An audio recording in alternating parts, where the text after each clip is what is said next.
top left-hand corner for Onside Gaming. He's going to be your blue Terran, the most winningest Terran of all time. In fact, he is Maru. Oh. In the bottom right side, there's a red Zerg from Dragon Phoenix Gamers. It is Dark. Rushy making me laugh there. Saying that. Your roommate should introduce He's still... yeah, it's a fun time. Obviously, I mean, massive shout out to Rushy waking up so early to do those semifinals. We obviously appreciate him so much. And, ooh, I love this from Maru. Okay, so, a quick explanation for those people who were not here on Saturday, maybe didn't see Maru's match against Solar, where he did end up getting that 3-1. Maru has a very specific build that he is pulling out on Moondance and on Waterfall. Versus Zerg, this is what he's been doing every game on these maps, and it's actually a 2 Rex as the natural base wall. And the reason why this works so well on Moondance, obviously, is because you pretty much secure 3 bases with this while also being able to apply pressure to the Zerg.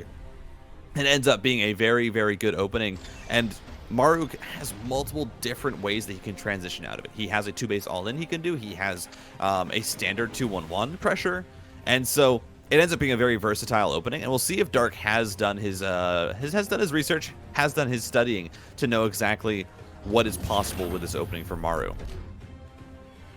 Yeah, I'm quite curious to see as well the 2 racks opening. It happens more often across the map, of course, where they try to go for something like this, but it makes sense, right? If it works, you doing it across the map, you don't do that much damage, you just float everything back. If it's already in your base, right, it shouldn't be too much of a hassle, I imagine. Yeah, no, it really is. I really like this build, especially because it does force the Zerg to respond a little bit more seriously than they would. 4 lengths is not quite enough. There's going to be a second and most likely a 3rd Reaper. Usually Maru only goes up to 3 with this. But you are able to pressure the Zerglings a little bit more heavily. You actually have to, the Queens do have to respect this. They can't just place down the creep timbers, even where they would assume it would be safe in their main base or close to that hatchery and the natural. Nah, because those Reapers can still dive in. And then once you lose that first creep tumor, of course, that can be quite disastrous for the Zerg. But instead, Dark's just going to go for the injects. No immediate creep spread. Maru just going to trade back that damage. And off the back of this, it's just the factory. It looks like this should be a 2-1-1 transition. I believe it is the reactor and tech lab for the add-ons to these barracks. And yeah, I really like this opening for Maru. I'm going to be excited to see how he transitions out, and then especially how Dark ends up handling it. Because right now the Reapers haven't gotten too much value, but they're starting to chip away at these units. The Queens are taking damage, and a few of these, and also managed to snipe a few Zerglings. Yeah, it looks like we got a quite a severe Zergling amount coming in here from Dark, and he loses the Overlord as well. Which, that supply block. Oh yeah, he might catch the Marines. However, that kind of makes up for a little bit of this. Yeah, now he's gonna get the add-ons because of that, of course. Yeah, very annoying there. That's the real unfortunate part about this spawn. If you are on the bottom side of the map, of course, you actually aren't worried about the add-ons going down because they spawn on the inside towards your base. But with it being on the outside, Dark is able to snipe them. But still, the supply block that Maru was able to do, and a miss rally there from Dark. Yeah. No, it's like he thought he was a Protoss for a moment, and he wanted to drill through. They don't have a doorway, do they? They just have a Zealot or an Adept standing there. Yeah. But not entirely so. It's just it's a really solid opening here for both players, and I think Dark is going to be kicking himself that supply block happened, just because it slows down the Zerg, but you get the add-ons. It's a fairly decent trade, and this is very interesting. Maru, off the back of this, is not going to be going into your traditional 2-1-1, where you get like a medevac and you go across the map. Instead, oh my god, this is just, it's so annoying. Like, wow. I mean, yeah, Maru really can't do much. The add-ons are just on the outside. That's that. Just the tenacity that Dark is like, alright, well, wait a moment. Now I can do this. Like, this is not something a lot of Terrans do, and then he still jumps on this opportunity immediately. And we can see to full effect as to why this is such a troublesome positioning, perhaps, for those barracks there for the Terran, and why we don't see it that often being placed like this. Then again, those 3 Marines, they would have been a major factor in denying all of that if they were still alive. But they killed the Overlords, and it cost their lives. Now a Reaper also falling. Cloak Banshees there, gonna have a little bit of work cut out for them across the map, I feel like, to try and get everything settled here again for Maru. But then again, we know it's Maru. He can do that, right? Oh dear, it's happening again. Titan, it's happening again. And it's just the spawn. I mean, Maru, he's being very stubborn here. He's not moving the barracks because he doesn't have any other buildings to move in there. But it all comes down to this spawn positioning. Doing it when you get this top left corner, it makes it so hard. Stop it! No, don't stop Dark. this from happening. Yeah. Oh my god! I mean, yeah. Dark's just gonna. Yeah, he says, "Listen, you're in a terrible position right now. I can just all in from here, essentially, and there's nothing you can do.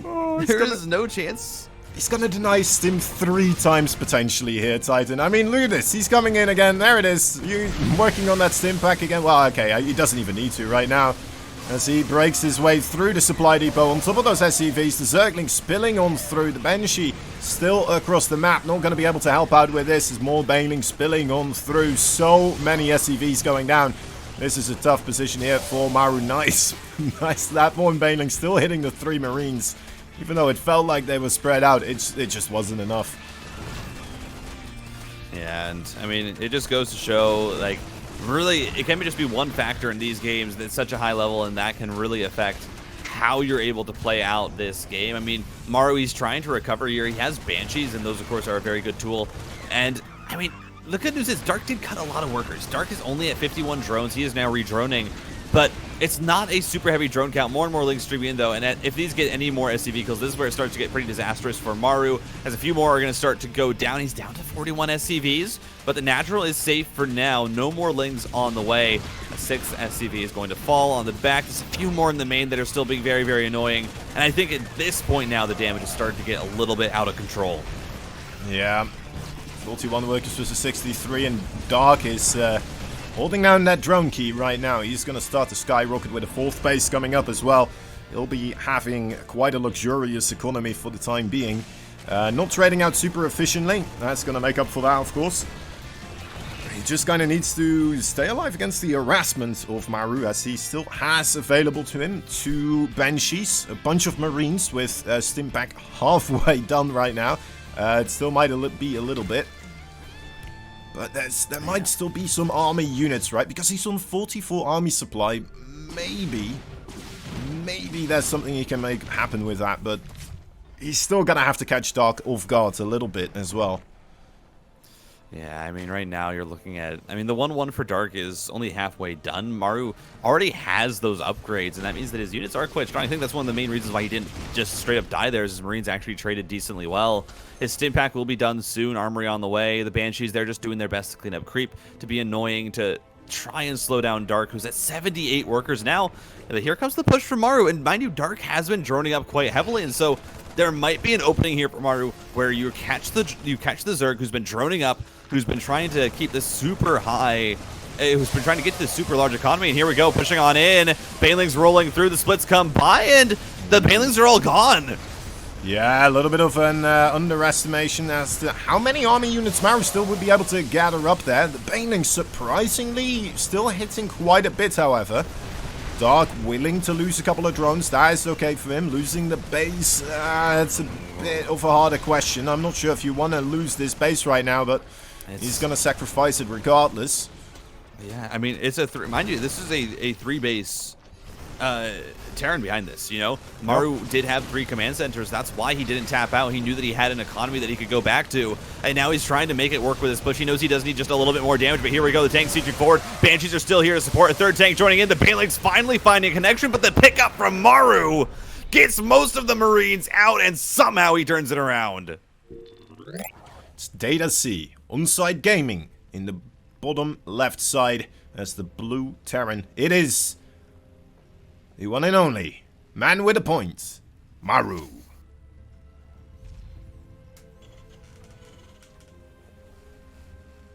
That's what it comes down to. Yep. It all comes down to this. As the top right-hand corner, ladies and gentlemen, from Dragon Phoenix Gaming, he is Dark.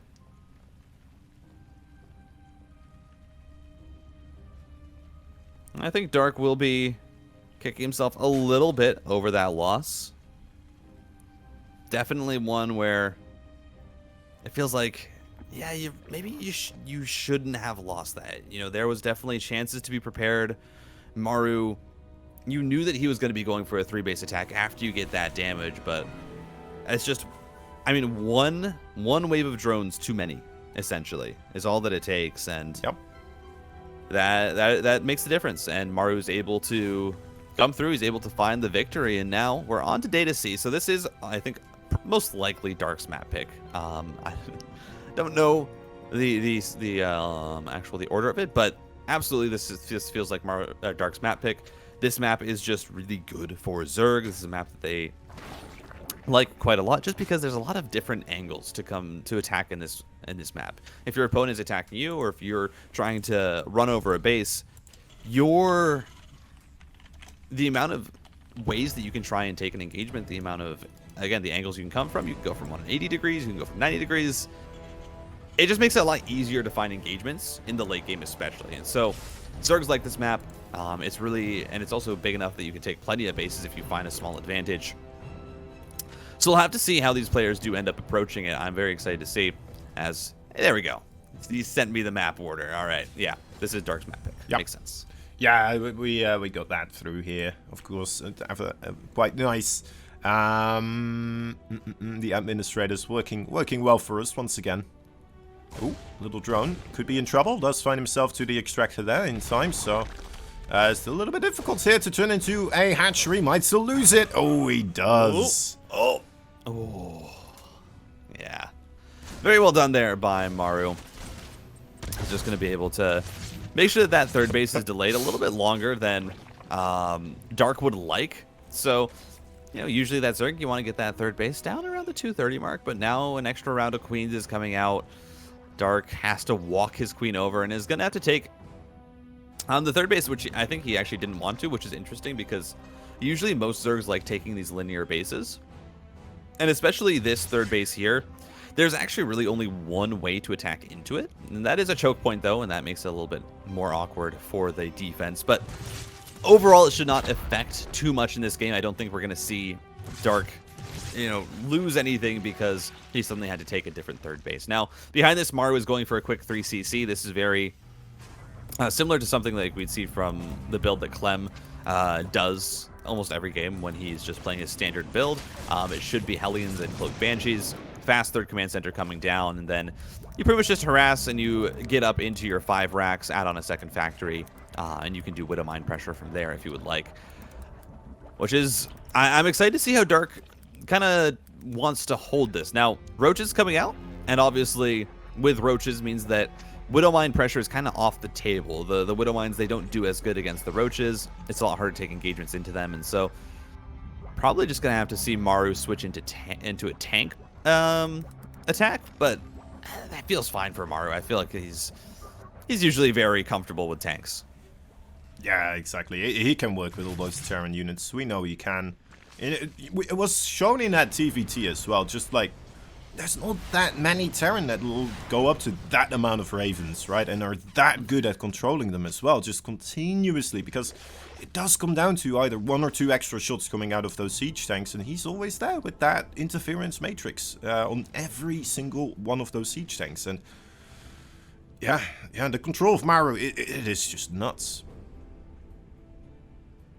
Yeah, absolutely. As I mean, Hellion count is getting up there. 7 Hellions. 8 is usually a pretty good count. Going up to 10 is a bit gratuitous. You don't need that many. Stimpack on the way, though, for Maru. And Liberator as the next harassment option is always interesting. The Liberator, it's a bit more consistent than the Banshee because it's not reliant on your own micro. But at the same time, the chances for it to get as much damage because it's stationary sometimes is a little bit less. Now, against Roaches, very, very good. This Liberator will be great at holding this, and Dark has workers at 38. So this is very much so not quite, I mean, an all-in. There's 3 bases, but there's no drones at that third base. So this is essentially an all-in here from Dark. Wall needs to be raised. The bunker is not quite done, but the Liberator, it's so hard to siege it up just yet. You need to wait for the Biles to go out, and the first 3 do go out, so the Liberator now going to siege. The Hellions absolutely roasting the Zerglings as Maru lands the Viking. And this is so far a great start to this fight by Maru. He drops the supply depot so he can try and move forward. Ravagers fighting their best. Some SCVs are going to fall. 12 of them going down, but mind you, that's perfectly fine for Maru because he is actually ahead in the work count. 32 more Lings for Dark on the way. The bunkers are finishing, though. As the supply depots are going to fall, the Liberator needs to be the next target here for Dark. Yeah, Dark desperate to try and make this aggression work here with these Lings coming in. Perhaps something can still be happening as the Liberator unsieged. And unfortunately, quite quickly gets targeted down. Those Zerglings now looking for surrounds on those Hellions. They got to be careful not to get splash damage down immediately. Okay, a little bit of a run into the SCVs there with the Hellions as they can't get away as they would like to. This Dark is bursting through. One bunker down, two bunker down, and the Marines fall quite quickly due to the corrosive biles as well. As now Maru has to evacuate the low ground up into his main base, hoping that the production facilities will save him here. Something has to come out, but looking at those bars, they're still quite a bit away from having a siege tank. And that siege tank might get surrounded rather quickly too. More SCVs going down. Dark is making a big play here. Yeah, Dark just knows that off this build, you're not going to have your tanks out as fast. So he takes full advantage of it, gets around the factory. The tank is evac'd out, but there's just too much here for Dark. GG, we're tied up 1-1. Will he be able to get the lead once again? It is the ever so formidable Maru.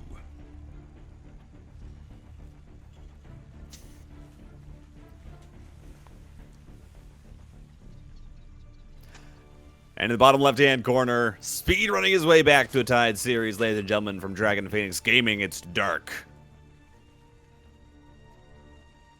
Oh, he's got a plushie. How adorable. But, yeah, as you said, I mean, there is a lot of ways that essentially Dark can explore being super aggressive while also still having a transition available. And it's kind of similar to how Maru does like some cheeses, but transitions out of them perfectly fine. I'm thinking like the Proxy 2-Rax Reaper even, or the Proxy 2-Rax Marines. Especially in this matchup, where even though he does that, he still has a perfectly viable transition, and he's actually good at playing a macro game from that. As I said, Waterfall, we're getting the 2-Rax, so kind of called it. This is the build that Maru likes on these maps. It's really short rush distance, so you can get the Reapers across very quickly. The bad news for him is this is a very early pool from Dark. I believe this was a 14-14, if I'm not wrong. And so that means that you will be getting speed with this. This will be a bit more aggressive from Dark with the speed. And this is something that can actually really shut down these barracks. Now, the good part for Maru is because of the spawn, those add-ons are not going to be exposed. And that's where we saw a lot of the struggles come in game one. And really the only reason why he won that game was because Dark made a massive blunder getting too greedy when he was so far in the lead. And that allowed Maru to win with that push. Yes, exactly. Should still be okay here in the early game, as you mentioned. And, well, it's going to be interesting to see Maru as follow-up with those add-ons safe and secured. Just going to go around with a little bit of a poke here. Sees that hatchery is a little bit delayed, so that's going to be scratching his head a little bit at that. Knows that he shouldn't be looking too much for damage with those Reapers here, and with the gas there as well, of course you can click on that gas and see how much has been mined from it already. I am expecting Maru to play very defensively here with these Reapers. He's already in the middle of the map, which I'm wondering, is he okay? Well, he will still be moving in here. This feels scary to me, Titan. Yeah. I mean, it's 2 base right now. Maru, I think he should have a good read on this, though. He hasn't seen the 3rd base. We're already at 3 minutes into this game. He's going to see the speed researching, especially. Doesn't know exactly the timing on when it's going to finish, but he saw the spawning pool there. It was jiggling, and now he's going to see the speedlings as well. So full confirmation on the fact that this was an early pool from Dark. Is that gas still mining? No, it looks like Dark has cut. Gas mining at 124 is going to go across the map here with these few lings. There's a full wall off, there's the Reapers, so I don't think this should actually find that much damage as Maru is looking to transition this into a 2-on-1. But I'm interested to see what Dark does from here. Is it going to be that 3rd hatchery? There we go. On location. And will it be more aggression? Because he already had this early opening to deny the Reapers. Now do you try and swing it across the map even more so and just apply all that pressure? Because last game it did work so well And Dark, he just pulls the trigger as soon as he knows that his third base is in a bad location.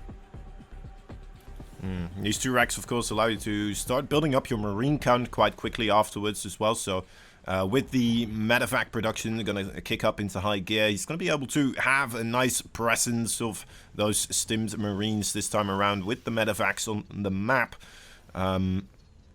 Try to deny some creep, maybe get some more drone kills. The fact that he got 2 drone kills there with the Reapers as well was a lot more than I thought he would get. The Overlord was in such a good position to see those Reapers coming in, and well, I guess the Queens and the Zerglings were just still too far away to prevent that from happening. And we do see Maru already at a 34 worker position here versus the 26, because, well, Dark is going quite heavy into the aggression once again. Banelings being morphed across the map. The Reapers had a quick little scout there. I'm not sure if Maru is fully aware of his position, though, as he is moving down the ramp right now, hoping to target something down, or perhaps getting his Marines in a wrong position here. Supply depot goes down, Zerglings bursting through. Good pickup, though, from Maru. Hellions absorbing a lot of damage. Reaper's also coming back. One more Baneling left. It does find a connection, but not onto a major, or not really being able to kill the Marines. Now the SCVs, they need to split away. It looks like a good chunk of them will. And then, the Stim survives. Imagine if that went down again, dude. Oh, that would be sick. But no, not happening this time. No, this is disastrous for Dark. I mean, he doesn't find the damage he wants. He doesn't even get a good trade onto the army because Maru picked up the Marines, pulled them back, and then only one Baneling went off, and with no upgrades, that one Baneling, it does not one-shot the Marines. That means Dark, 29 workers to the 42 of Maru, and this is just going to be Maru moving it across the map. He's just ahead in every single facet of the game, and this feels like, yeah, Dark might have overestimated how much he could do here with the Banelings, but now going to try and walk on forward. The slow Banelings, the good target fire, though, is going to make sure that the Marines stay alive. The Hellbats get a little bit of extra damage, and Maru is going to keep this pressure going. He has Stim. These are very microable units here for the Terran. Both these players are players that are known for their abilities to play games that they're in a bad position with, but I mean, when they're playing against each other, does that still apply? I'm not sure. He's going more all in. Roach Warren coming down. 18 more Lings. Dark on 3 bases. It does feel like he's gotten back up to 41 drones. I think he's just going to pull the trigger again. I mean, this could just be for trying to play out a macro game, but at this point, you're playing against Maru. You're behind in the worker count. I don't think you play out a macro game. I think Dark has to realize how, even if he draws the game out, you know, that the likelihood of him being able to win in that situation is so low that it might not be worth it. As here we go, Widowmine drop coming through. These do have Cloak. Maru is just going to circumvent the third and go straight towards the natural where the units aren't. Behind the mineral line inside of it. Just 2 popping out so far. Overlord is going to absorb one of those hits, and for now it seems like, yeah, Widowmine's not going to get that much success. But 1-1 on the way for Maru. Double drop into the main. Third base has finished up for him at home, and the Terran is just continuing to grow and try and apply pressure on this map. Nice target fire there onto the Baneling. Just gets rid of as many Zerglings as he can before he gets low HP and picks up. Nice Queens there, able to stop the medevac from flying any further, but the Widowmine still kill off a Queen there.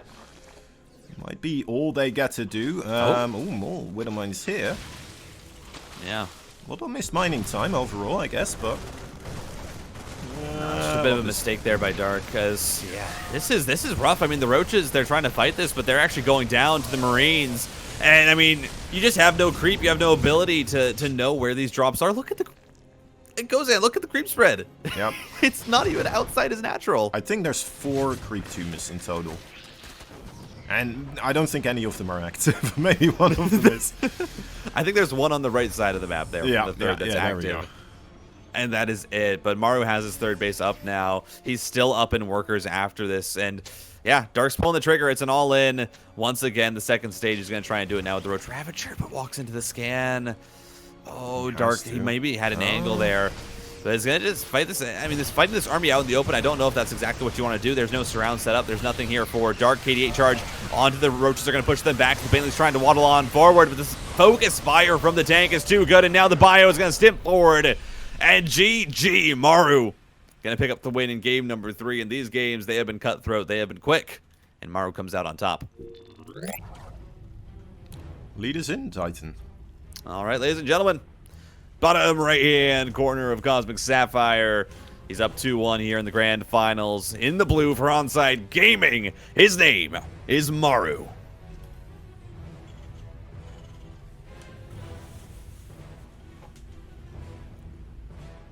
His opponent, an angry red Zerg in the top left side from Dragon Phoenix Gamers. It's Dark. Why, he's not looking that angry, actually. Yeah, I definitely feel like Dark definitely keeping... He's one of the... I feel like Dark... You don't really see a lot of emotions on his face. There's some players where you can really tell when they have, you know, when they have a reaction to something, but Dark usually stays pretty even keeled, even though in interviews, you know, he'll be like, you know, I was really angry at this point, or I was getting really pissed off at this point. You just don't really notice it until after the fact, but you can definitely tell in the way that he's playing how he's feeling. Yeah, a lot of scouting going around here. He knows that the double barracks has been in play already, even though they were across the map. I wouldn't put it past Maru here to go for like a big 3 racks or something like that either in this, you know, proxy it. Just try to get himself up to the 3-1 points, but he's not going for it. Yeah. No, this is definitely a situation where I feel like we're not going to see Maru do anything super aggressive. Again, that 2 racks build, he only really does that on Moondance and Waterfall. That's not a build that he can really do on these other maps, just because the rush distance is so much longer. I mean, especially Cosmic Sapphire, until you break those rocks down, this map is ridiculously hard to get across for every player. It's a super long rush distance. It gives a lot of, again, it gives a lot of freedom for the Zerg, especially if the Terran is trying to push you. You get a lot of warning and a lot of time to prepare for it. So even if you accidentally do an extra round of drones, well, it's still going to suck, but hey, you might have a little bit of extra time, and you might be able to get out that round of units that you need just as that attack is hitting, or right after it gets to your base. Yeah. Yeah, exactly. And to be fair, after thinking about it a bit more, with Dark playing as aggressive as he is, doing things like the 14-14 with the bull gas, right? I can see why Maru would not go for any proxies either, right? Because it feels like Dark wants to be playing in this early to mid-game, tries to get things to finish off quickly, so... yeah, to maybe Maru's points, right? As he's kind of doing here, it's like he's just gonna try to get himself set up for a late game. He's ready to go the long haul, and he's just got to be on his tiptoes, be aware of Dark, right? If he does try to do some sort of a nidus, if he does try to come at you with a bunch of roaches, he's just got to try to be aware and then prepare as best as he can. As the Reaper just trying to poke around, find some damage. Maru, quick 3rd CC once again. I mean, I think one of the big things to point out on Data C, one of the big reasons why Maru was not able to defend that push from Dark is because he was going for this quick 3rd CC build. It was a situation where he's going for, you know, a very macro-oriented build. He's getting Hellions out as the early game to apply pressure, and then it's a later transition to those tanks. You have to float the factory over to create a tech lab. There's a lot that goes into that, especially because Maru with the Liberator opening as well. It's just not as good as the Banshee because it's so much less mobile. A lot of things work together there to make that timing attack work, or that all-in work for Dark.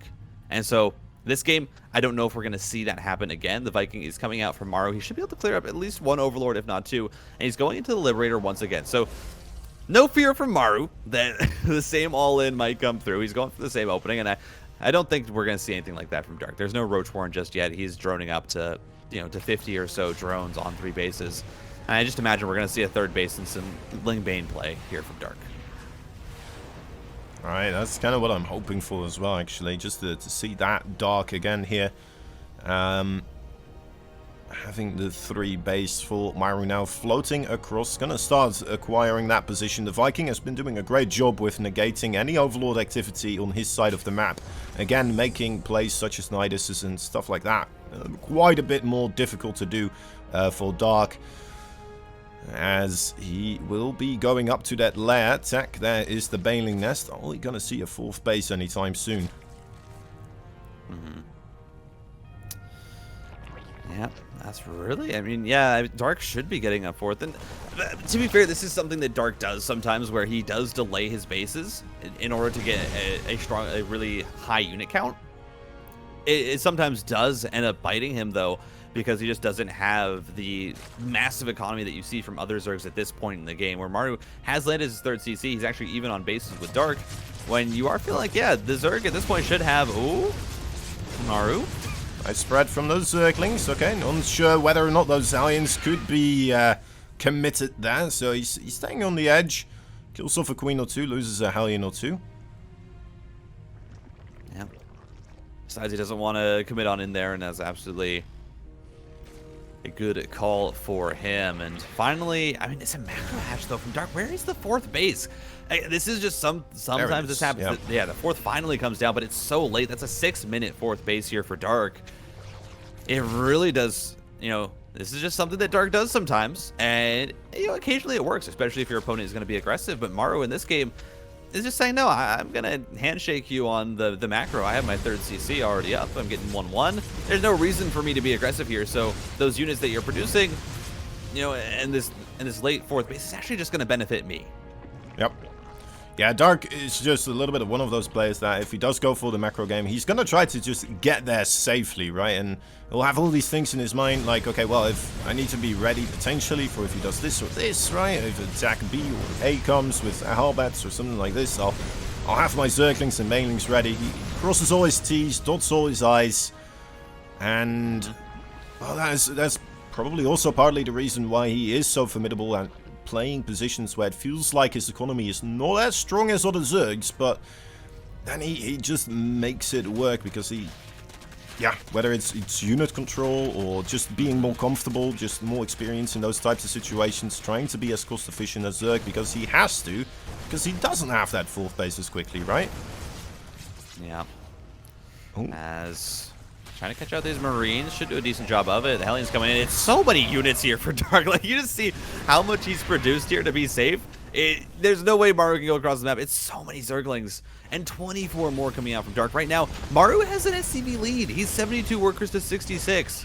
Like, Dark has a lot of units. There's no chance that aggression here from Maru works out. And honestly, I wouldn't mind seeing Maru just kind of, I mean, maybe clear up some creep here, but you should not commit to this fight because Dark is more than prepared for it. Look at the amount of Zerglings and Banelings. He's still making extra to try and deal with this. Okay, he is sending a big clump of them across the map. So he's realizing that Maru may not actually make a committed attack here himself. So he will try to utilize these army units in a different way. As Dark, you know, he's only on 66 workers here versus the 75 of Maru. Maru's still not quite having that 4th base, but it's floating across now, and that will be mining pretty soon as well. It's just a position that I would kind of just like here for Maru, right? He is looking very, very nice on the economy versus, well, in comparison to that of Dark. Yeah.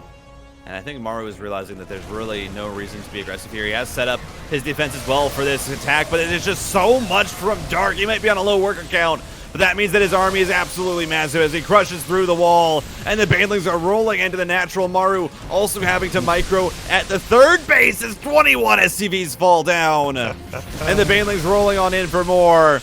And Dark just pulls the trigger.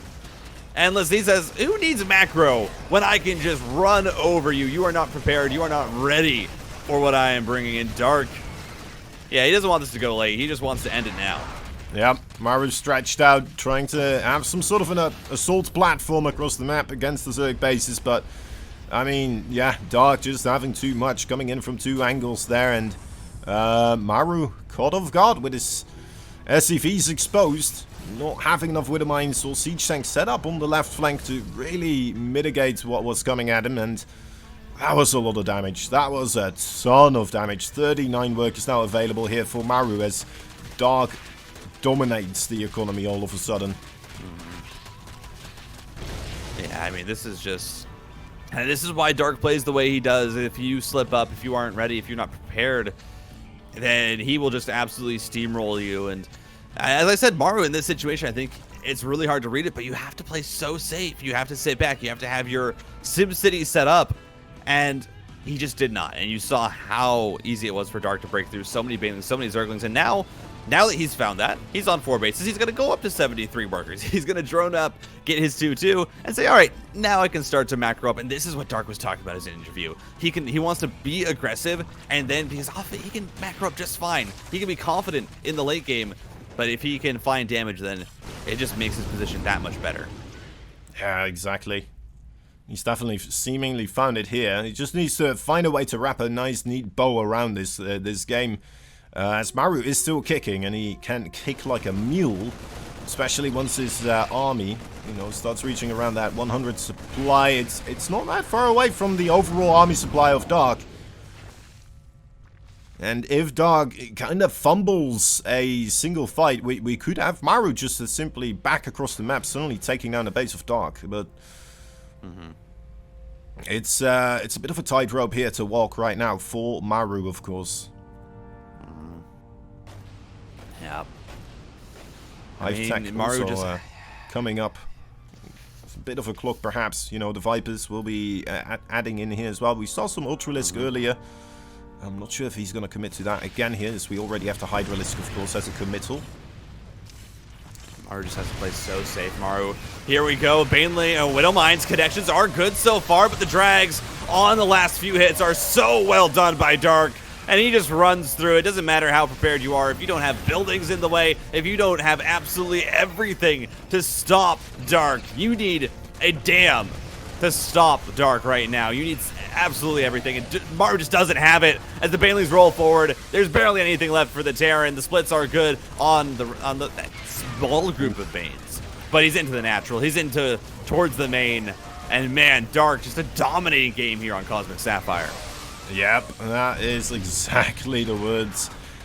He is now in the main base, on top of the production, or at least some of it. Maru trying to plug that hole as best as he can, but it is a tough one to plug right now. The Zerglings on top of that supply depot. No way that's going to get raised for a moment here, as everything's already inside, and the GG just has to get typed out. Dark ties it up once again. We're back at what is it now? A best of 3. The matches between these two in the grand finals, they absolutely deliver. In the top left-hand corner, he's tied up 2-2. He was decimated in that last game. Can he bring it back? It's Maru.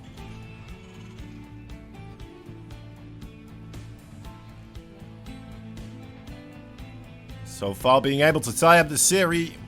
Each time, it's the Red Zerg from Dragon Phoenix Gamers. It is Dark.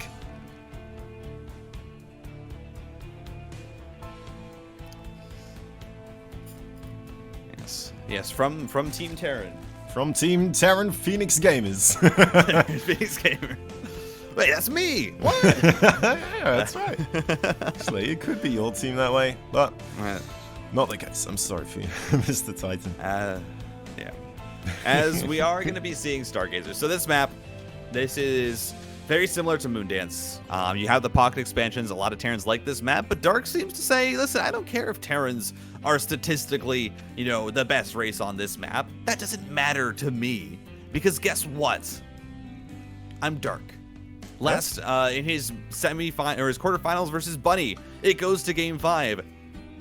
And Darky does this exact same scout pattern because he knows that, hey, this is a good map for proxy racks. Scouts it out, manages to steamroll Bunny in a Game 5, get the reverse sweep in a series that was close to being a sweep for Bunny, but he brings it back in Game 7 of Valencia. Dark, Nidus in the pocket expansion of Maru, able to just crush through the production, absolutely cripple Maru and get the win. It just feels like even though this map is, is Terran favored, Dark doesn't care about that. Well, I think you're right. It just doesn't seem to care that much about this map, as other Zergs seemingly do. And he seems pretty comfortable as well with just taking that pocket base each and every time. He's just there. He's like, hey, you know what? It's a nice base to have. I'll just try to have some overlords in the area and, more than enough queens to hold that back. Might slow down his creep spread overall a little bit in the middle, but as long as he has enough kind of going there, he doesn't have too much to worry about. right? You don't need Yeah. your creep every time, almost touching the Terran space. As long as it's there, it's enough. You can make work happen with it. Yeah, absolutely. As, Zerglings here getting a little bit aggressive. The Marines should be able to survive. But Dark does get the scout, knows that it's a standard 1-1-1. Maru is taking this low ground expansion. First, will probably take the third at the pocket. It is just a very, very safe base. It means that Terran can get up to 3 bases very easily. And that also means that, hey, they are going to be able to get a very strong economy. And I did misspeak when I said that Dark destroyed Bunny on this map. Remembering back now, it was actually a very close game. Bunny made it close with a late attack, or with an all-in off 3 bases. But this is going to be interesting, because obviously I think Maru, he's going to know about those weaknesses. He's actually lost to the ways that Dark can kind of turn games around on this map. So I expect Maru to be very, very attentive to all these little things. And I don't expect him to kind of lose in that way. But we'll have to see, because Dark, he can throw wrenches in the plans. We've seen it before. Every single game here, it's been a different style, a different flavor of aggression from Dark. Yeah, exactly. We were thinking perhaps that, you know, this map he might want to try to play with Mutalisk as well versus the games with Clem, but that didn't really occur. I think this is a pretty cool map as well for lurkers, right? There's definitely good choke points where you can kind of set them up, and then they are protecting a few entrance ways that the Terran could potentially take. And it's okay to kind of be able to rotate as well as a map, right? Your bucket base, that's the real difficulty there, but as long as you have that shot down from medevacs coming in, you should be okay overall as well. You know, it can be a nice map for the Zerg to play quite defensively on, in that manner. But then again, you know, I'm saying defensively. It's not really what Dark has been doing so far in this entire tournament, really. Right? Was he? How much macro was he playing? I didn't get to see the games yesterday. You were casting them. How much macro did we see out of Dark yesterday? It was interesting, because in the games that actually were macro, the first 2 actually Bunny won. He got himself up 2-0 off macro games, just being able to apply pressure throughout the map, multi-pronged drops. Bunny was honestly playing an incredible series, but Dark was able to bring it back in game 3 in a macro game with a Bane connection on inside and out, actually. Okay.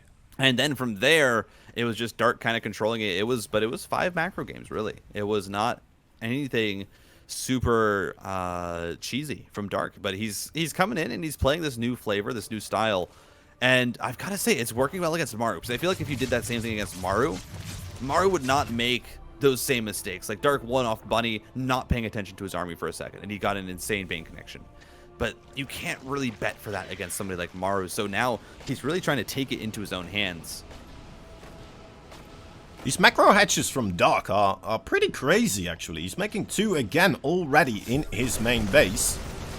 It's allowing him to really swell those Zergling numbers here, but... well, not quite yet, of course. They still have to be produced, but loses a Spore Crawler, loses a drone. A little bit of damage there from Maru as he takes down some creep as well. So, you know, little cuts and jabs that do seemingly land on Dark for the time being.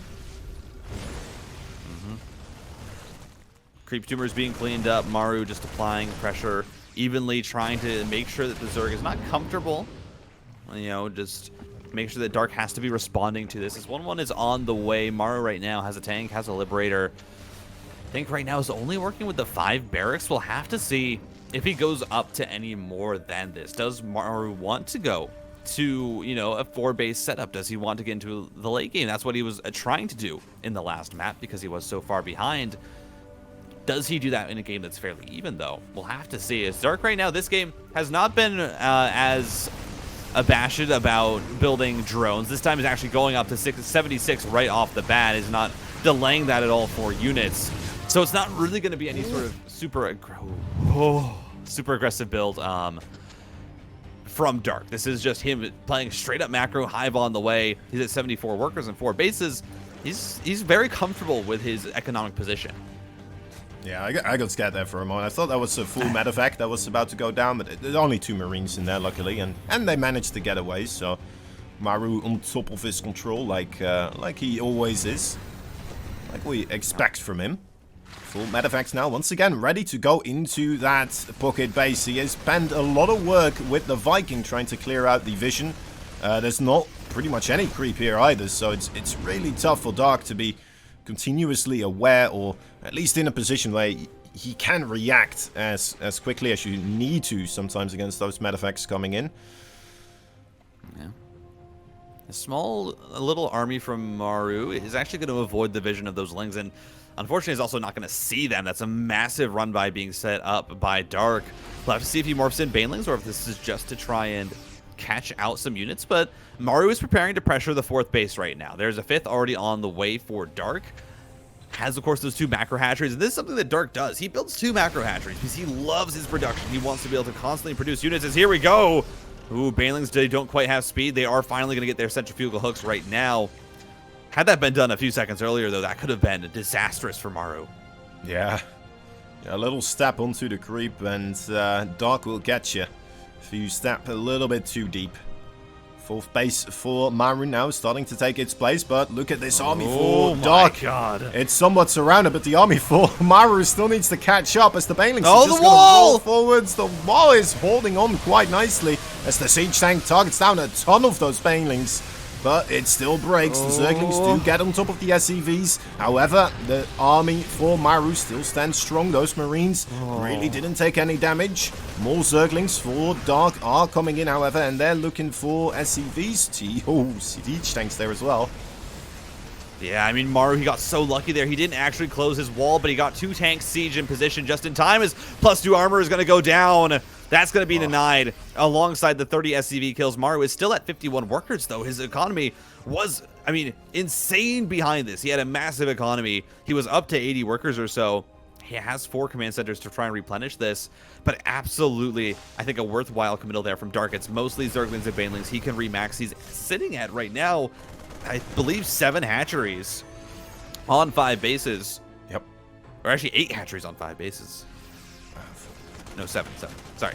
Yeah, 7. It's not 3 macro hatcheries, unless it is. Is that a 3rd macro hatch? I don't think so. I'm looking at the main map. Chambers, Well, maybe?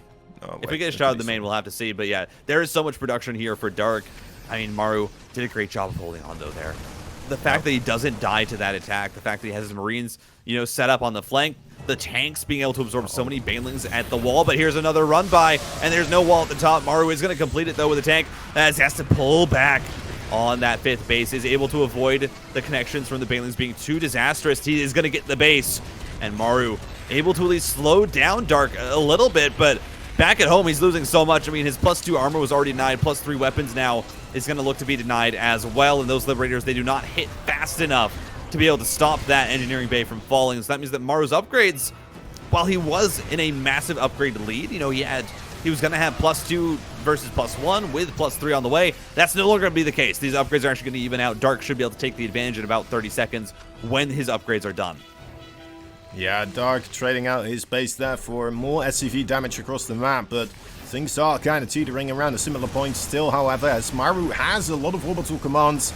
He is able to utilize the orbitals, the mules, of course. There's a big fight here is happening. Maru forced to pick up. He is pushed away. That base stays alive there for Dark for a little bit longer. Maru's fighting it. Yeah, Parasitic Bomb is done. The medevacs are still alive. Widowmine's trying to find connections as those Banelings do get a good hit. Maru needs to split back. The Marauders trying their absolute best that they absorb enough.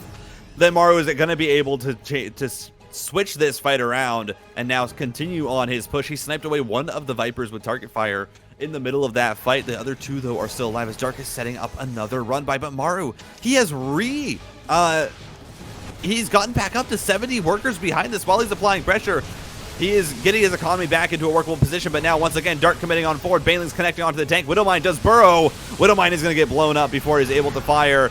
Widowmine's trying to find the connections. Not able to do so, but Maru kites far enough back that suddenly, even though he's lost 10 SCVs, he's still at 60 workers. He's still at a manageable economy with the mules, and he's continuing to find pressure. 75 army supply to 56.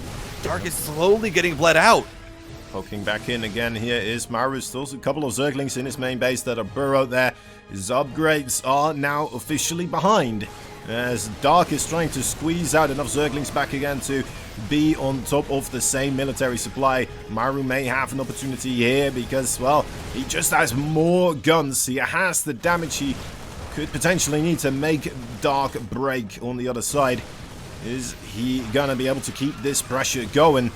All Zerglings and Banelings ready to intercept. Those Vipers coming in as well from behind. Oh, the stutter step is so good. Maru has reinforcements coming in. He's denied the rest of the run-bys. And now, I mean, the Vipers, they're essentially useless. The parasitic bombs can kill off the medevacs, and that might be useful, but the 5th base is once again going to be denied. Or, sorry, the 6th base is going to be denied. Oh, the Serral Ultralisk. I mean, 2 more Ultras actually on the way. Chitinous plating, though, is not done.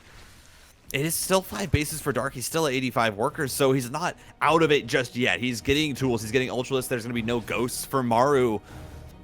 The Ghost Academy is on the way, though. The upgrades are on the way. The 3-3 is going to be massive, though, for Dark. He right now has an upgrade advantage. If he can keep that up, that's really what's going to be able to keep him alive, is these 3-3 Ultras. But he needs to survive this constant aggression from Maru, who has now added on his own 5th base. Yeah, Maru, matching the economy of Dark. Maru just definitely keeping himself in here, being able to deny that, what was it, the 6th base over and over again. Truly keeping Dark on the back foot, as he was looking to perhaps start exploding a bit in the overall economy gain in comparison to Maru, but everything's still looking pretty good. Overlords into the pocket base of Maru. That is a lot of Zerglings now suddenly on top of those SCVs. Maru needs to respond, but meanwhile there is a lot of Zerglings, Banelings, and of course the Ultralisk with the Viper support coming down the middle.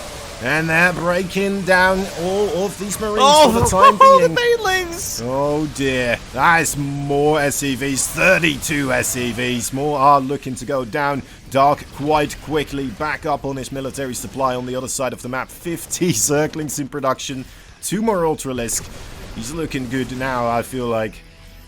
Yeah, it just takes one fight, and again, Maru, he's out of position. He's dealing with the drops back at the pocket expansion, and the Banelings just find massive connections. He's not able to split back, and Dark has been relentless with the multi-pronged pressure.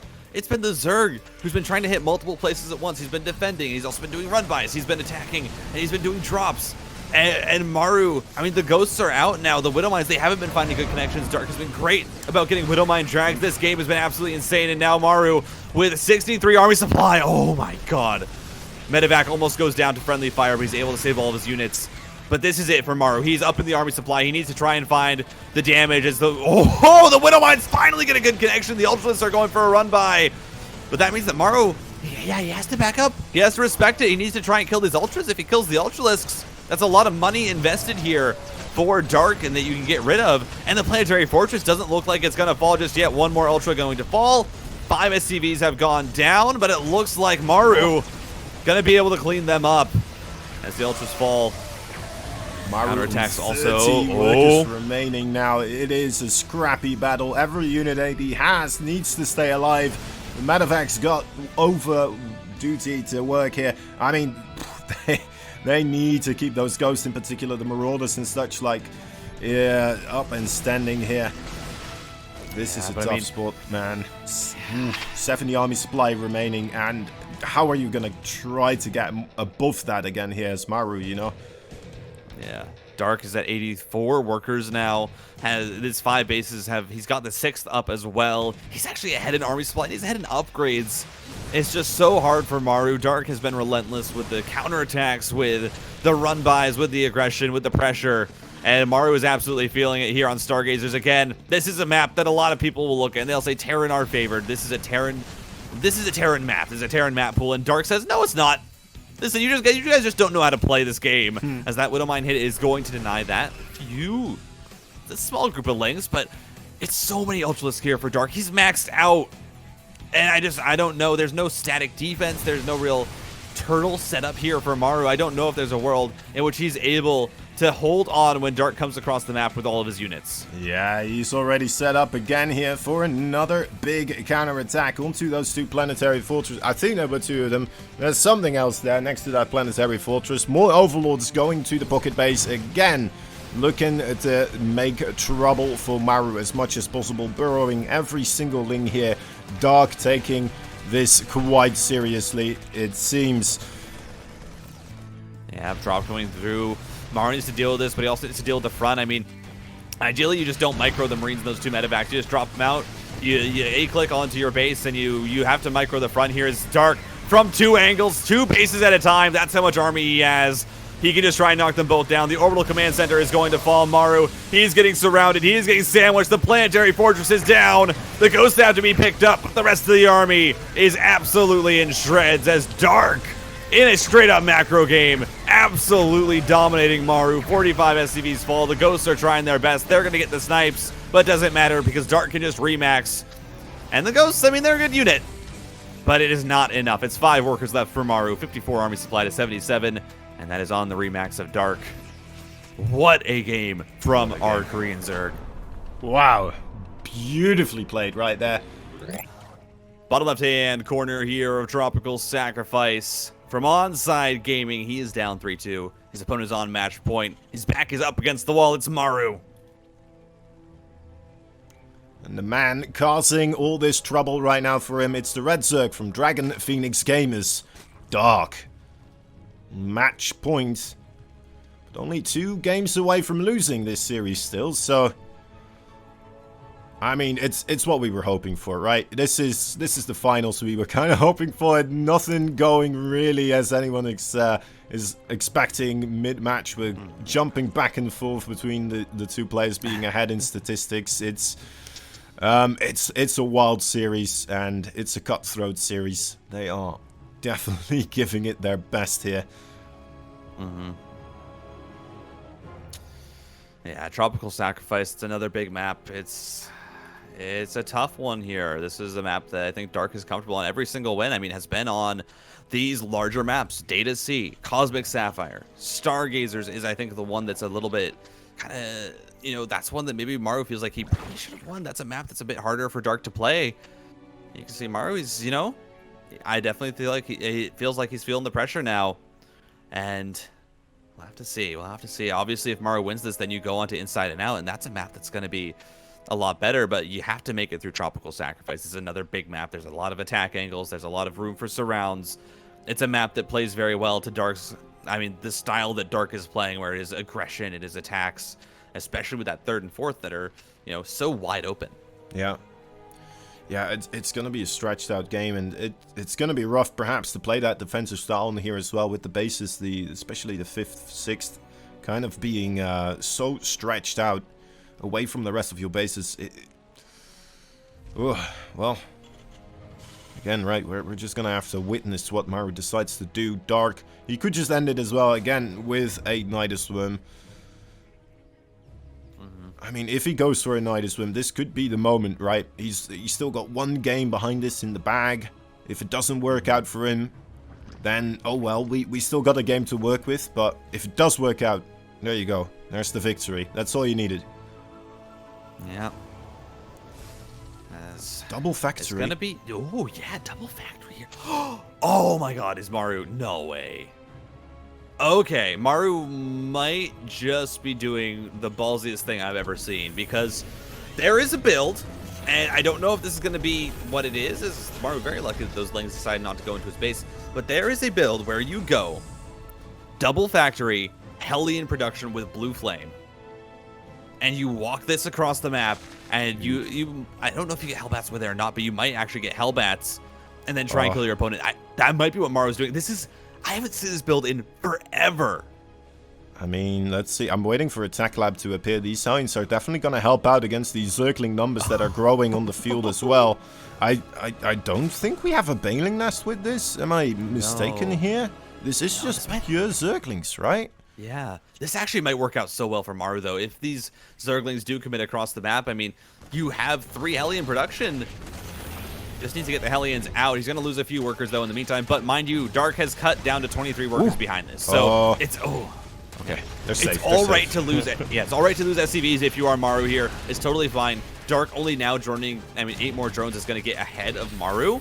But Blue Flame, Infernal Pre-Igniter, man, this is insane that Maru is bringing this out when his opponent is on match point, everything on the ropes. Just gonna try and catch Dark out. He's going for it, man. It's a bit rough there, though, with the first battle really going in favor for Dark. We're killing those two Hellions already again. He did, of course, sacrifice quite a bit of economy to make it all happen, but he had that moment. He's taken that moment already to kind of recuperate from that as well. He's made himself a good batch of drones. He is losing vision across the map, and that could be quite tricky, but I mean, we still have a fair amount of Zerglings. Of course, 2 Hellion shots with that blue flame could just kill all of them. Or it could kill 2 of them. It really depends on how well these Zerglings are controlled, how well those Hellions are going to be controlled, and where these positions are going to be from these units as they will start to connect with the enemy. This is it. Maru, this is his shot. It's blue flame Hellions. The roaches. Is it going to be immediate roach production from Dark? I think it might be. The Hellions have been seen. 5 roaches now coming out. Maru, he's going to go straight for the mineral, and there's not a lot of Zerglings. Dark has just been droning up. Now the Zergling's going to come out from the main. The blue flame, though, is going to do so well. The surround, though, is good. Dark, is he just shutting it down? It looks like he is. He has not gone to a super high drone count. No, he has been producing lings as well. And for Maru, this is disastrous. I mean, the saving grace is, again, Dark is cutting drones. Come on, 1 Hellion. Come on. You gotta make it work, 1 Hellion. He's not doing it. But yeah, no, Dark is only at 40 drones, and there's a tank on the way. There's a Banshee on the way. Dark is committing a lot, just making sure that that Maru is not able to deal damage against him. But it might end up costing Dark, because now he's trying to do pressure. Maru has actually evened out the worker count. This Banshee is going to knock down the roaches. There's no third base for Dark to hit. And somehow this might work out for Maru, but it's so close. It really is, yeah. I mean, I'm kind of wondering about Dark's move here. There is a third base on the way, but with the siege tank there in the back, with the Banshee. The repairs. I don't think he can do this. Yeah, exactly. He's just going to have to back up. He went back into drones relatively quickly. And Banshee speed. Okay, Maru. He's going hyperflight rotors. Yep, he's doing it, man. He's giving us a show here to work with. That is 100% guarantee. Thank you, Mr. Maru. He's seen what Dark is doing. He says, listen, I can also throw a wrench in the plan. How are you going to be aggressive? How are you going to try and, counter my builds if I'm doing this crazy stuff, if I'm going unit compositions that you don't see? He's going into mech off of this. This might even be Speed Banshee Thor. Might be the transition off of this as Hellions trying to go on in. Maru is pulling all the tricks out of the bag right now on Tropical Sacrifice to try and bring this into a game number 7. And will Dark be expecting? I mean, who expects hyperflight rotors? It's going to be mass Banshee. Like, even if you have a Spore Crawler, you need 2 Spore Crawlers. You need 3 at each base to deal with this. He is making Overseers already, so that is a big boon here for Dark. A Spire coming up too. I mean, if those Banshees don't make their magic happen in a short period of time, there's gonna be Mutalisk on the field, and well, that should shut them down regardless of how quick they are. Because I mean, the Mutas are quite quick too. Oh, but the Spire's exposed. Maru's gonna get it. He has to focus this down, I think. He knows, it's there. He pulls away the low health Banshee. Spire's going to be canceled. Massive move here by Maru. Keeps the Banshees alive as well. Oh, Infestation Pit instead. He's just like, all right, never mind. Infestation Pit. Nidus Worm coming up. Is he going into... Oh, he's going Swarm Host, isn't he? I mean, I don't know. He's like, all right, I'm going up against mech. Let's go with the Swarm Host. But he's up against the hyper-mobile mech with the Cyclones coming in and the Banshees coming in. I don't know if he's reading this correctly.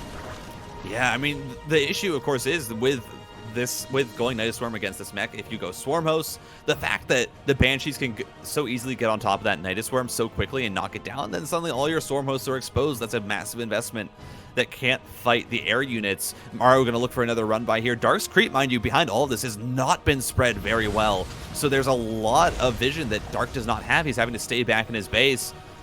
But yeah, what is this Nidus Worm for? Because there's not a lot of army out here for Dark. Okay, well, there's the +1/+1 for the vehicles coming up from Maru. If there were any doubts still left. I would like to meet the person who was still doubting this, but here we go. There are the Banshees. They are quite speedy indeed. And you called the Kozan. 11 Swarm Hosts on the way. Maru, though, he's going to try and look for some harassment. I mean, as you said, it's this very hyper-mobile mech. It's Cyclones, it's, you know, there's Widow Mines being produced. The Banshee's now trying to dive on top of the Queens here. There's not a lot of energy for them to use. One Banshee is uncloaked. They have to back on up. Transfusions used, but not able to dive on top of those Queens. More and more Banshees in production. Tanks, the Cyclones. Look at the Here we go, Swarmhost. He's going everywhere with everything. It's like, I will have a position for a Nidus Worm no matter what you do, Maru. It's a really, I mean, the Night Swarm is very far away, though, so those Swarmhosts are going to have to walk closer before they actually launch out their Locusts, because if those Locusts time out, of course, then you don't get a lot of value. So, or does Dark? No, he doesn't expect the third. Yeah, he just has to walk these forward. He's going to launch a few of them, and these Locusts will help clear out units as Dark walks forward the rest of them. But I think the Night Swarm is just too far away to find immediate value, and that means that Maru, he's going to be able to take this fourth base. Yeah, Banshees are going to be able to just completely deny this. And so far, Stormhost is not going to be able to pay for themselves. Not quite, indeed. I'll get a couple of SCVs, I suppose, but I mean, the work account's still in favor here for Maru, so not quite where we're hoping to be. Dark still making those plays with the Nidus Worms, but is those Banshees, right? Again, their speed, mobility, map awareness, all coming into play right now. And with these Swarm hosts, you're really kind of hoping to be up against the player that is producing a lot of siege tanks, and to be fair, that's kind of what I was assuming Maru might do here as well, right? With the very slow, methodical setting up of siege units, and that's where those Swarm hosts would be wonderful, but now that he's up against this Cyclones, walked across the map. Yeah, I guess you have to. Dark says, listen, you know, maybe I don't go for the Night Swarm play. Instead, I just walk them across the map, and that's absolutely going to work out, as now he's going to be able to get on top of a few of these tanks. 3 going to go down. Yeah. Not a lot of drones, but hey, you trade out for army. That's absolutely worthwhile if you can, for these free units, essentially, for Dark. And I think Maru does need to be proactive and out on the map with these Banshees. He can't keep them back at home. He needs to have them constantly flying around, constantly trying to find these Swarm hosts, or else Dark is going to get those free shots. As the Banshees now are going to be able to start to knock down Queens. Hydralisks are out, though, and the upgrades are coming through. 2-2 for the mech is also on the way. Maru. Oh, Ghost is coming out. Nidus Swarm, does he see that? Is that just out of range? Well, it's in the sensor tower, right? But he just didn't really respond to it. And now that's... I'm still not seeing a response from Maru. No. He's just going to let this happen. Yeah, he's just going to lift off the main base. There's an attack also coming in at his 4th base, so he needs to be ready for that. Has tanks here, has all of his units. He's just going to give up the main base. He's going to lose so much production. The Banshees are here. They're going to knock down the Nidus Swarm. A few of the Swarm hosts here didn't get back through, as a few of the factories are now going to drop down Maru. He needs to rebuild these buildings as the Swarm hosts. This is actually a really good move, though, for Maru. Knocking down as many of these Swarm hosts as possible as Dark's coming on in, but the tanks, the positioning, the concave is so good here from Maru. He cancels the base, but you're losing so much here as the Cyclones can just chase it down. It's this hyper-mobile mech. Again, it's so hard. The Hydralisks, they cannot fight against these, against those Cyclones. The mag build accelerator is just too strong. Another Nidus Worm into the main, though, but the Banshees are here already. I'm a bit surprised that Dark is still on full bases. Maru, I'm trying to recall how much he's been across the map. Like, Maru's scanning there, and he's like, wait, what? You're still only on 4 bases? What's happening here? He's been flying those Banshees around, right? But like, there must have been opportunities for Dark to get another base here. Nidus Worm, he's gonna get the Overlord too. Yep. Oh yeah, I think Dark is starting to run out of steam here. I mean, he needs to get this 5th base up. He needs to find an advantage. He's been staying on this low base count because he's been wanting to apply pressure to the mech. He wants to stop Maru at 4 bases. I mean, Maru's at 100. Maru's at 101 workers, Kozan. Yep. What is this from Maru? He has a massive economy. He's just trying to get as much money as possible, build up this massive army. Dark is the one on 70 workers. Dark's the one with 112 army supplies. These tanks go down, though. There's actually a really big move here by Dark, cleaning up those tanks. Going to open up a lot of attack paths, but if Dark is not able to stop Maru here, if Maru gets a 5th base, this game might just snowball out of control, because you're going to have 3-3 mech. You're going to have Ghosts now on the way. And it's going to be such a massive economy for the Terran, and the Zerg is not going to be able to keep up with it unless you can find some significant damage. And these Banshees, they're just keeping Dark busy. They're finding, they're getting rid of creep tumors, and they're going to actually look for this base, I think. There's so many Banshees, they can just knock this down. Cancel has to go through. Dark, he's going to try and knock down the 3rd, but see, it gets scanned. Yeah. Yeah, and Dark just back on those 4 bases again. This is rough. As he's up against the Terran on 4 bases also, and not too far away from getting a 5th. It's easier for Maru still to deny that 5th base of Dark than it is for Dark to deny a 5th base of Maru. It feels like an... Oh, parasitic bombs actually. Almost killing oh my god, the parasitic bombs! Wow. Massive move from Dark there. Gets rid of all but 2. And 3-3 is not done yet for this mech. Maru is no longer going to have those Banshees. That means that Nidus Worms suddenly become a threat again. We're going to have to see if Dark does decide to go for it. Yeah, there we go. Nidus Worm right by the 4th base. As trying to knock down this 5th, the Cyclones. Finding a lot of value, but at this point, you know, Maru, he does need to start transitioning. He's getting more and more tanks. As snipes come through, Cyclone lock-ons are good. The Ghost just fighting the Zerglings. They tank them so well. The Cyclone's starting to fall, though. Dark finding a good trade here. As the tanks doing their absolute best to hold on. Snipes, another round going to come through. Zerglings trying to run on in. Maru's supply is dropping, but the Ghost stands strong. Yeah, Maru still holding on here. More Swarm Host Locust coming in on top of that Planetary Fortress. Will it stay up? I think so. There's a big deal there for Maru. Yeah.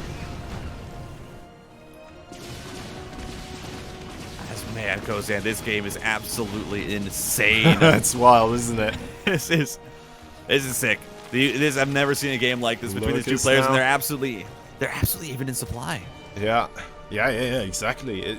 It feels so weird as well because we got a mech Terran and he's just been on the same amount of bases as the Zerg this entire time.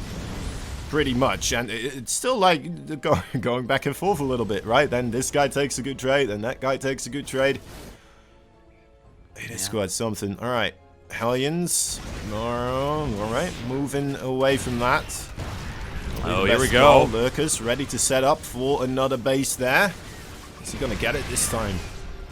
Ooh, nice shots there on the Banelings. We are going to see a Ghost go down. Swarmhost also going to snipe a few tanks here on the reinforce. As, Hellbats, they're just walking on top of the Lurkers. And the Yoinks come in for the tanks. Lurkers, though, are going to get sniped here, but the supply 182 to 152. Dark starting to pull ahead, but still it's this massive economy for Maru. And even though workers have gone down, the fact that Maru was at 100 workers, it actually means that his economy is fine. He's at 89 now, even after losing this much. He's in an absolutely fine position.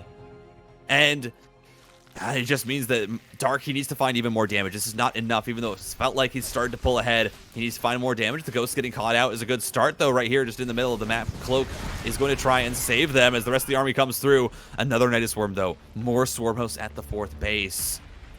But Maru's building up this just unkillable composition. The Ghost mech is something that he's shown time and time again to be so good with. He's getting the infantry armor because you don't need the attack upgrade. It is the snipes that are so important. And Dark, this is it. He needs to try and find critical damage here as Maru is taking his 6th base now, but it just doesn't feel like he's going to be able to. The Vipers are EMP'd, snipes come through, the Banelings don't find connections, and the Swarm Hosts are also getting cleaned up. 40 more Lings on the Remax. Dark, he is not able to just cripple Maru yet. The Lurker run-by is going to try and do it, but Maru's going to trade it for a base back on the other side. The Lurkers, though, it's just their longevity in this game. It does not feel like it's going to be that much. Maru brings back the Ghost. It's really all that he needs to deal with. This is the snipes. As the Lurkers are going to go down. But, I mean, Dark is finding value. 24 more, 25 SCVs. If he gets much more, this actually might start to be fairly significant. Because Maru's worker count is down to 70, but still, it's 70 workers. Yeah, there is a nice place here for Dark to still expand towards, right? The top left side of the map, and Maru not quite having that control right there, so this is a tight squeeze onto Maru at the moment. He's got a supply lead, though, Kozan. He held on. That was Dark trying to find the damage, trying to cripple Maru, but it's just not been enough. The game has gone on too long, and now this mech army is just so strong for Maru. Yeah, he could maybe just push across again. Although Dark with the counterattack might pull Maru backwards for long enough. Dark just trying to buy himself more time, trying to find more counterattack damage there across the map as well, so that at least if he kills this Terran army, perhaps it's going to mean something. Here we go. Good blinding clouds on the tanks, and that seems like a very easy cleanup now until those ghosts show up. Oh, the Banelings, they connect all onto the tanks. That's not what you need. GG Maru. He brings out the meme Terran. He makes it happen. And man, what a game to bring us to Game 7. Game number 7. Alright, looks like we're in good company today here with these 2 players for our final competitors. That is lovely stuff right there. In the bottom left-hand corner for Onside Gaming, he's brought it back. He has got us to this situation. He is the best Terran of all time. His name is Maru.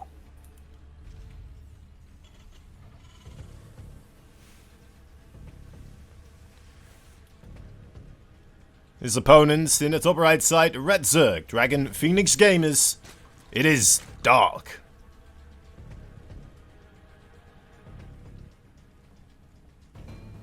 The final game, regardless of the outcome here, Titan.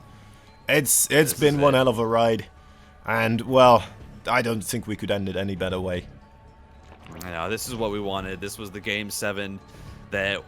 These 2 players, just such a storied history in grand finals, and it's always been incredible matches all the way through. As now, we have this Game 7. It's on Inside and Out. This is a map that is, I think, you know, it made it through pick bans. This is a map that neither player was really like, oh, I'm going to choose this one because it's so good for my race and I think I have a good build on it. No, this is just a map that both players let through those picks, and now it's the last map. I don't think there's going to be any special plans here for either player. The real question is, who mixes it up? What do they do? Is this going to be a standard macro game? Are we going to see late game ZVT? Are we going to see Maru again try and go for some of these more kind of obscure Terran builds that you just don't see very often? Or is Dark going to be the one to put on the aggression? There's just so many factors to keep in mind here. Yeah, that's in the back of my mind. I'm thinking, like, we haven't seen like an earlier on Nidus network yet in this best of 7, and we got Dark in the finals. So I'd be surprised. Well, it's kind of what I'm expecting here. I could be entirely off the ball, but who knows? That's what I'm smelling up in the air right now. Yeah. But it's just a guess. That's all we can do right now. Exactly. Listen, we might be casters. We might be able to, you know, analyze and try and predict. But in this game, in this situation, seeing what these 2 players have thrown out here, it is guesses. You know, we can look at the build and say, oh, it might be this build. Exactly. But that's about it. We can bring it. We are just as surprised at everything happening as you guys are. We can just kind of look at it and say it as it is. Fast 3rd CC for Maru, and it's an early Roach Warren for Dark. Uh-oh, Maru. He thinks this is going to be a handshake. He thinks that we're just going to go to a standard macro game. Oh, can he get on in here, those Zerglings? Oh, not going to happen. They're going to deny it. Now it's a big deal. You got 6 of those Zerglings there ready to deny this scout. Makes it a lot easier to keep those roaches hidden. Yeah, this could be very deadly. I mean, Maru, I think he has the wrong read here. Dark, he does not want this to go late. I mean, he lost in the late game. That's what just happened. As for the Reaper again, the Zerglings, though, are a little bit far forward. It's a lot of health here on this Reaper. Maru needs to get in, but he just doesn't. This is so intense. Is it going to be a Banshee, though? If this is a Banshee on the starport, that might be the saving grace for Maru, because that Banshee is all that he needs to be able to micro and kill these roaches. And it's a tech lab on the barracks. If that lifts off, oh no, it's a Viking. Maru's doing the same build. It's a Viking Liberator. Okay. All right. Well, at least he's going to be able to get rid of the Overlord, right? So that it might be difficult for Dark to get the high ground vision here. There's 2 ramps he's got to get himself up on top of. Dark hides the roaches. Oh dear. Maru pulls away with the Reaper and the Hellions. Dark, man, he's so ballsy. He comes in this Game 7. He says, I don't care that it's a Game 7. I'm going to be just as aggressive as I have been. This is off 2 bases. This is off 32 workers. Maru, he's starting Stim. It's a Viking. I mean, it's going to go out. He's not going to know until this reaches his base. This needs to be a last-second defense here for Maru. And now he knows. It is drones behind this, however. There's not like a flock of more Zerglings or roaches coming in behind this. This is, you know, just a batch of units that could do tremendous amounts of damage, however, still. Oh, that supply depot's getting low. Maru pulls the SCVs to the low health. One is going to drop down. The Viking here to try and fight. The splash damage from the Hellions is actually doing very, very well. And the repair comes through. Dark splits his target fire here on the roaches, and Maru loses 6 workers, but he's holding so far. It's a lot of low health units here, and he actually produces a Marauder as well. Maru, just last second, manages to pull together the defense with no prior warning. and he's going to stay alive. Yeah, with that 3 base economy here behind him, he's going to be able to bump out those SCVs at a very nice pace. Still has a couple of Hellions remaining as well to be scouting on the map, trying to deny creep such. Very nice that he's going to still be able to have a little bit of those tools in his hands here. A few more Roaches are popping out. I'm wondering... Okay, more drones now on that production, however. Yeah, drone. I mean, Dark's not going to go for a round 2 on this. No. He recognizes that, man, yeah, I messed that up. He maybe should have focused down the supply depot, but the splash damage from the Hellions was done so well. The Viking pushes back the Overlord and then drops down in order to get the extra damage against armored units. Maru holds on, and now it's 4 more barracks being added on. He's going up to 5 racks here. He's going to take that 3rd base. And man, this game, I was worried that it was going to be over so soon with that, with Maru not scouting, but no, his reactions are just too good. It was, yeah, nice, lovely micro there with the Hellions. Here we go, moving into the main base right here, starting to pick off drones. 6 of them, yeah, that's not too shabby. It was really close to getting one more Hellion shot, and that could have been 9-10 drones going down. But it is nice Maru slowing down. Dark just a little bit, who has been just holding down that drone key. He's been non-stop droning. He's up to 69 drones now. But Dark, there is no 4th base. And this is, again, this is the similar kind of style that we saw game 3, you know, on these big maps where Dark, he's a little bit later with these expansions, but he's going to have a massive army behind it.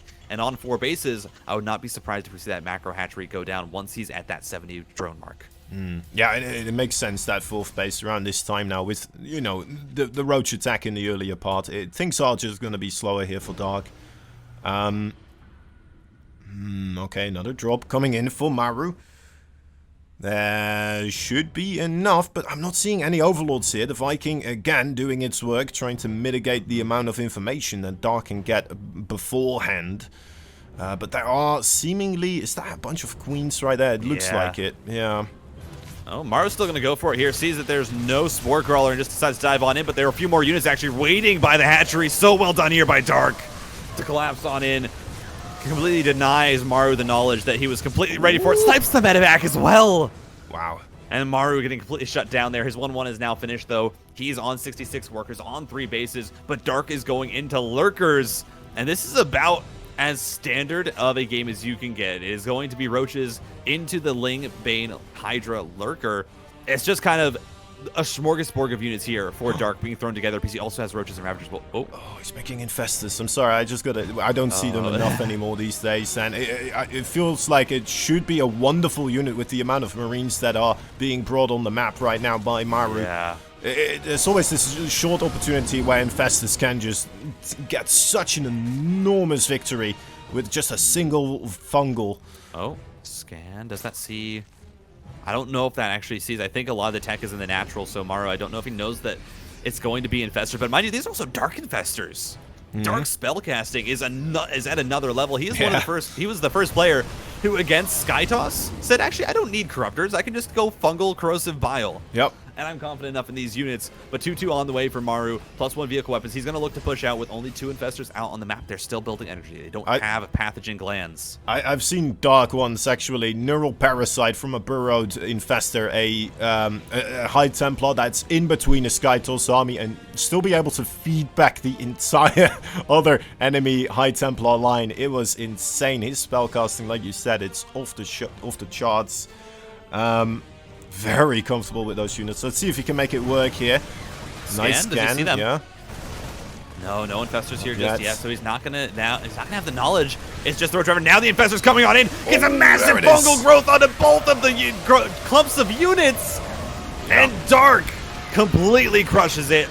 Surprise Infestors from the side. Maru not able to respond in time, and now he has to go back, recuperate on this 4th command center, get back up to, you know, his 8 racks.